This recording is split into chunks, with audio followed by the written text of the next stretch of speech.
Zanzi, this time around, I'm on my way to the Northwest Province where I'm meeting with Seitshiro Marumoloe. He's a young farmer. He's farming maize and sugar beans. I want to see what type of sugar beans he's got because we use them a lot in my restaurant. And also, his philosophy is accountability in life as a whole and in his farming operation. Let's find out how he puts all of that into practice. Seitshiro, how's it, brother? Hey, Tony, how are you? All good, man. Good. Welcome to Agribusiness Enterprise. No, thanks for having us. I hope you had a nice trip. Yeah, it was a short trip, but we're here early morning, and every single morning, brother, I have to have a cup of coffee. You want to join me with some? That's a good one. Let's do that. Sure. All right.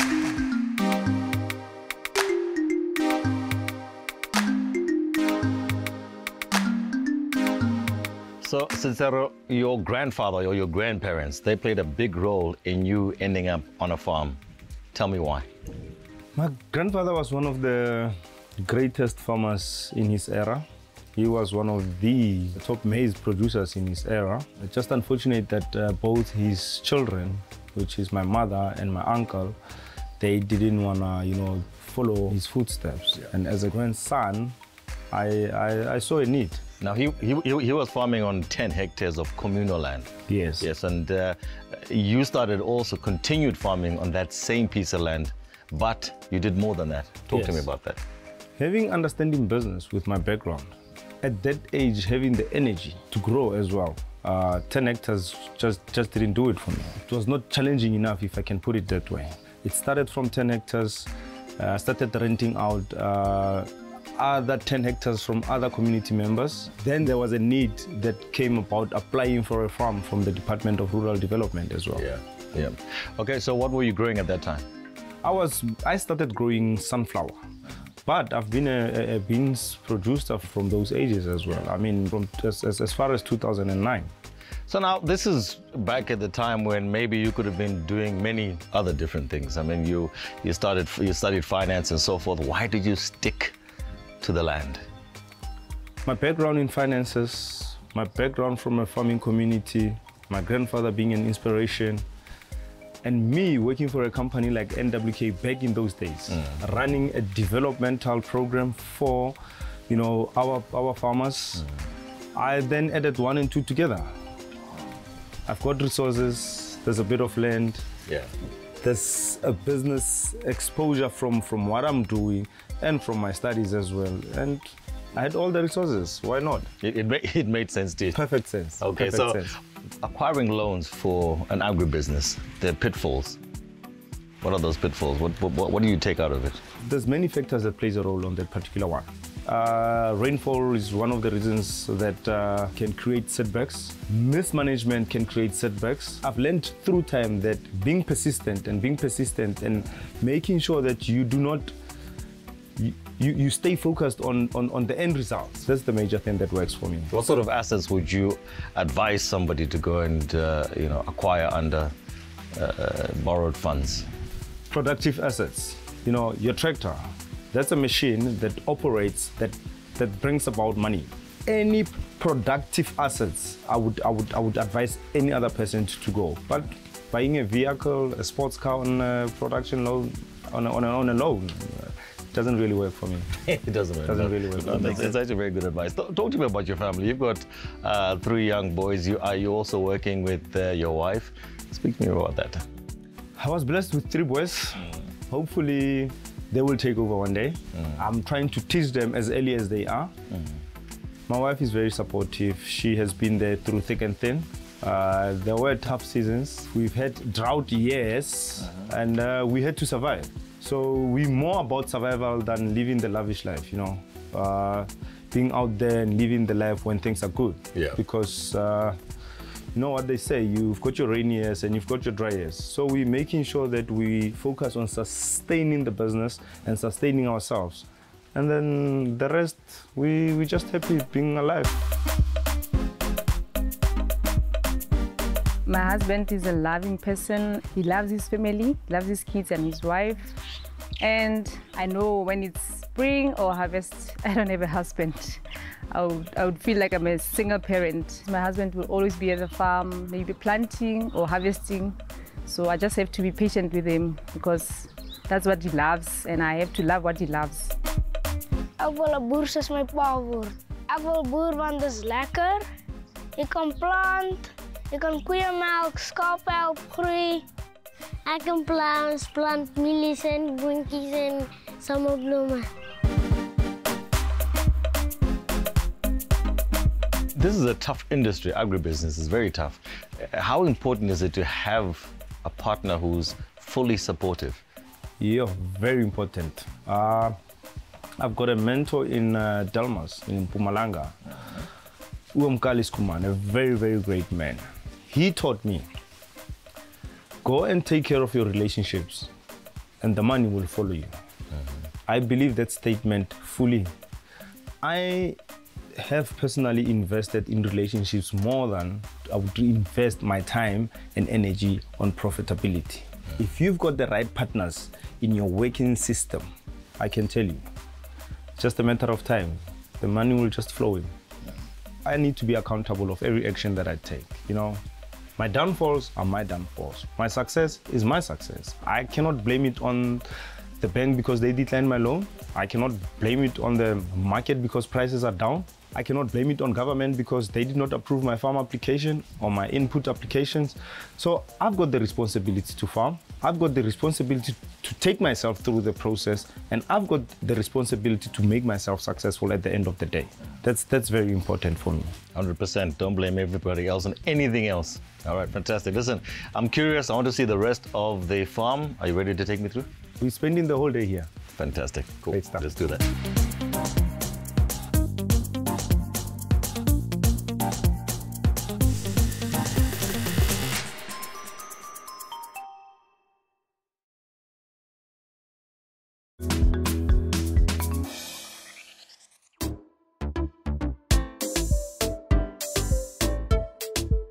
Welcome back, Mzansi. Now, earlier on, I had a chat with Seitshiro, our farmer for today, and he spoke about his philosophy of accountability.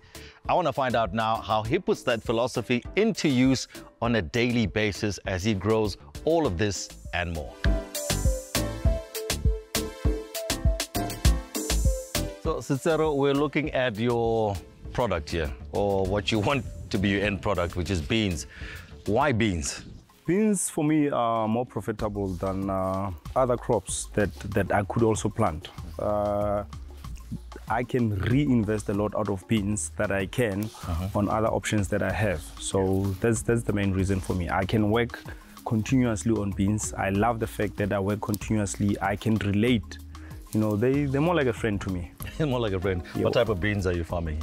These are small white beans. I've got a sealed deal contract. There isn't a big market for them. Yeah. So you need to plant them on an off-take contract basis. Yeah. I am doing a bit of sugar beans as well, but that's I'm still entering that sugar beans production. But I'm mainly small whites. You've also got mealies. I think about slightly over 50 hectares of mealies. What are you doing with the mealies? There's one aspect that works hand in hand with maize and small whites for me. The fact that I can reinvest, the rest material to my livestock as feed. But beans and maize, these ones, they put, they call it stikstof in Afrikaans, into the soil, which maize needs. So I'm also, investing into my soil for the next crop, which is going to be maize. So I rotate maize with beans. Yeah. So that's my cycle. That's your cycle. Yes. So what are some of the challenges and what are your processes when it comes to farming beans? One of the major challenges is that they're more acceptable to diseases. So you need to learn how to do your inspections with beans. Yeah. You need to be able to notice diseases at a very, very early stage, and you need to be able to protect them against diseases. We're also working hand in hand with the Skuman Boerdery under the project Zamukele. That's a very, very wonderful program. They provide production facilities in terms of inputs, your fertilizer, your seeds. They go as far as helping out with marketing. They availing contracts to farmers. Yeah. And the technical know-how. You know, they've been long in the industry, in the production business, way, way long. So advisory services, you know, how to spot diseases, how to react to diseases and all those kind of things. So that's one good program that I belong to. And I think it also created an opportunity for me to grow in bean production. Talking about growth, obviously you've got a future plan. I know livestock is the one thing that you really want to do in the long term. And I want to ask you something, because you spoke of being prudent, you spoke of accountability financially and so forth. Talk to me about your bigger picture, your livestock. Obviously you need technology in there as well. How do you marry those two? Because you will have to spend either way. You know, for me to be able to maximize profits, I need to look into the cost of production so that I can maximize my profits. Technology is in many industries, and believe you me, we do have technology in the industry as well. You look at your drones. Lately, big commercial farmers are using drones to do their spray work. So you need less people to do spraying. You are more accurate with your drone.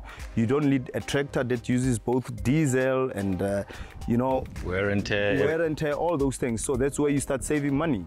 Your smartphone, I can check the weather forecast on my smartphone. I can do some of the reports on my smartphone. I can give instructions out of my smartphone.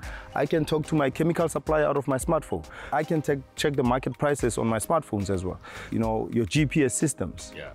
So technology is very big. Perfectly, I hear you 100%. But if you're going to pour money into what you're doing here on this piece of land, which you're leasing, obviously, you have to be wary that your lease, which is a 30-year lease, might not be renewed. How confident are you in terms of investing more money into this piece of land, and what would you like to see happen? Are you asking me for my secrets now? Yes, I am. Okay, I've got a secured 30-year lease. So I can tell you I've got a 30-year production system that's going to bring me money. The aim is to use some of that money that comes through this 30-year opportunity to further advance myself into taking some of that money, reinvesting them into a farm that will directly belong to me. And that way, this farm together with that farm will both produce money, and I'll be in a better position to settle that. You get what I'm saying? I don't want to dish out all my secrets here, but that's what I'm trying to say. So you take the little that you have, and it also goes back to being accountable. So this is what I have. I have to use this to be able to get out more. Fantastic. I love the way you're going. You've got a very positive outlook in terms of good luck on everything that you want to do in the future. I just want one thing from you. Your beans for my samp in our restaurant. Yo. When can I have them?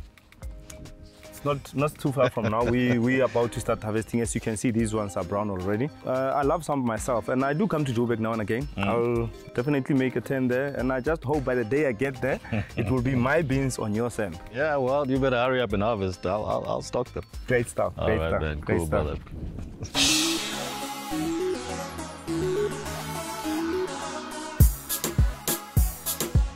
Seitshiro, one more thing. If I could grant you any wish in the world that you wanted, what would that wish be? My brother, with government having developed the Agri-Hub a kilometer away from where we are, I would really want to partner with government, work with government, taking into consideration that Botswana is like 80 kilometers away from here. You know, that if it's well structured, it will definitely create an opportunity for farmers like me to provide some of my products to Botswana, and that way the money will be good. We have certain expectations of what a farmer looks like and does. But Seitshiro Marumoloe breaks the mold in many ways. He's a man who knows his own mind and follows his own path. And his accountability is what grounds him.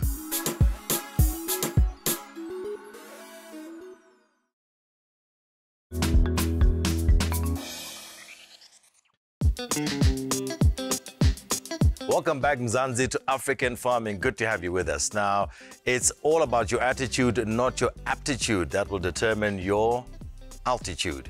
When we view challenges as opportunities and take responsibility instead of dishing out blame, the sky is the limit. What struck me about farmer Seitshiro Marumoloe was his attitude to accountability. In studio, our panel of experts are here to tell us how accountability factors into each element of a farming operation, helping farmers strive for increased productivity, sustainability, and of course, ultimately, growth. Now, joining us in studio are Pravin from Limang. Pravin, are you well? Good to be here. Thanks, Tony. Fantastic. Good to have you with us. Johan, are you well? Yeah, well, very well, thank you. Good to see you. And also, Rasilani, welcome back to our studio. Thank you so much, Tony. All right. Hendrik, welcome to African Farming. Good to see you again. Thank you. Good to see you too. Fantastic. All right. I want to start right there on the far side, if I could come to you, Pravin, and talk about accountability. It's lovely to talk about accountability, but there's so many things that a farmer has to do, has to look out for on a farm.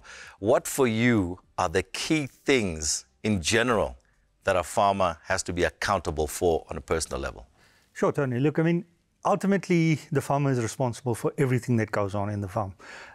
It's a business that is being built over time. So ultimate accountability lies with the farmer. Now, in as much as some of the responsibilities can be delegated and should be, otherwise things do tend to spiral out of control. But ultimately, the farmer is the one that puts up his hand and takes responsibility ultimately, especially when it comes to managing external stakeholder relationships. That's where it becomes critical, because when you're engaging with a funder or a potential investor for that matter, you've got to know exactly what's going on. You've got to take responsibility for it. But it's key that in order for things to flow and things to continue to happen, workers have to be empowered to carry out those tasks that has been assigned to them in an accountable manner as well, so that when a farmer does represent his business on the outside, he's confident that everything's in place. Now, Johan, looking at from an auction perspective, obviously farmers bringing their wares, their livestock and so forth to you guys to auction. Biosecurity is obviously important. How does that biosecurity demonstrate accountability from a farming perspective? Every farmer is accountable for his biosecurity on his own farm at first, because he's got a responsibility towards his neighbors that's farming next to him for not spreading diseases, animal diseases to them.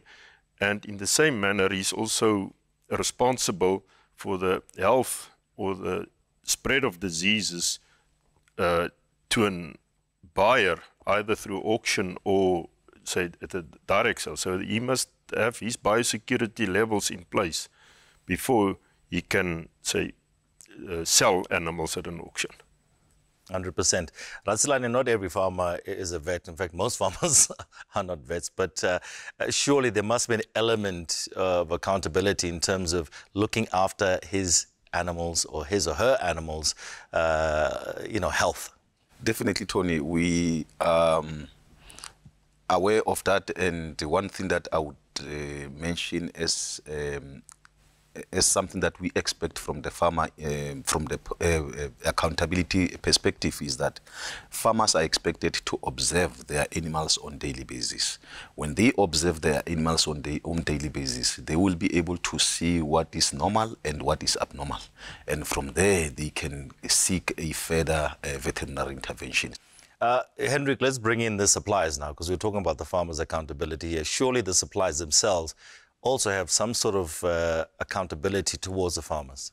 Yes, Tony, you see, one of the responsibility we as suppliers have is to have a good relationship with the farmer, because our business does not only start and ends in selling the seed for him. It goes beyond that. Like, we do have aftercare service that we continue with the farmer even if after we sold seed to him.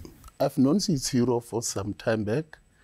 Seitshiro farms with dry beans, sunflower, white maize and yellow around his farm. All the product he buys from me, and I don't only give him the sale of the product, then I'm satisfied because I've sold something. But we at Pana, we also provide aftercare service. That include, if the farmer had bought something from you, you go about with him. You go with him through the journey from planting until harvesting. Johan, let's look at Vleis Central almost in the same way as I'm looking at Pana here, from a business sense, that you also have a responsibility towards your clients? Yeah, in our situation as agents, we have a responsibility to both our clients. From the one side, the seller, where he's responsible looking after the animals at first and then providing them to an auction where we do some biosecurity checks as the auction house. But at the other end, we also have the responsibility towards the buyer. If it's a stud breeder buyer or a commercial or even a slaughterhouse that's buying, we must make sure that the product that's going through our auctions is what he was looking for. 100%. Praveen, one of the things that Seitshiro said, and he said, you know, quite a lot when I was chatting with him, was that he feels he will, whatever he has in front of him, he's going to work with that. He's going to make it work. So it's not just accountability, it's also married with the certain positivity. And I just want to talk to you about attitude. You know, in terms of when we look at farming, how important is it to have that positive attitude? No, it's critical to the business, Tony. I mean, we always know that you know, we loosely say farming is not a one-day game. You know, so if you're in it for a quick buck, it's never going to happen. So therefore, you've got to have that attitude that, you know, if you encounter roadblocks, if, you know, if it's droughts, if it's floods, if it's diseases, if it's pests, you've got to work through that. You've got to, it's a battle that you've got to be in every day, you know, while still taking accountability for all of it. But, you know, when it's boots on the ground, when things need to be done, you don't have the luxury of saying, I'll do it tomorrow. So keeping a positive attitude towards, you know what your end goal is, but keep focused on it. That's the best advice that we can give to farmers. 100%. Just talking about when you look at, you're talking about some of the diseases that can affect the animals, and come to you, Ratsilane, from an AfriVet point of view. How critical is it for a farmer to do something immediately? Thank you again, Tony. Like I said earlier on, we normally start with the farmer. We teach them how to do a properly observation. This observation, it can be done from the distance. They observe them as they are walking around. They observe them, and when they are eating, they are observing them when they are whether urinating and defecation. So through that process, if something is wrong, they mustn't just let it be. They need to do something. They need to seek further veterinary care. They need to call either the local vet that they are working with, or they need to call the animal health technician that they are also working with them. They can also call the people that they normally buy the products from, because of those people, they've got a wealth of knowledge that they can share with them. Gentlemen, thank you so much for your insights in terms of accountability. And it's not just accountability, it's also about having a positive attitude on the farm. Absolutely, Tony. Thank you, Tony. Fantastic stuff. All right, there you have it. You heard it from our panel of experts. You have to have a positive attitude and you have to be accountable. So thank you so much for watching African Farming. Make sure you catch us online at African Farming or hashtag African Farming, or on our website, africanfarming.com. And remember, we farm better together.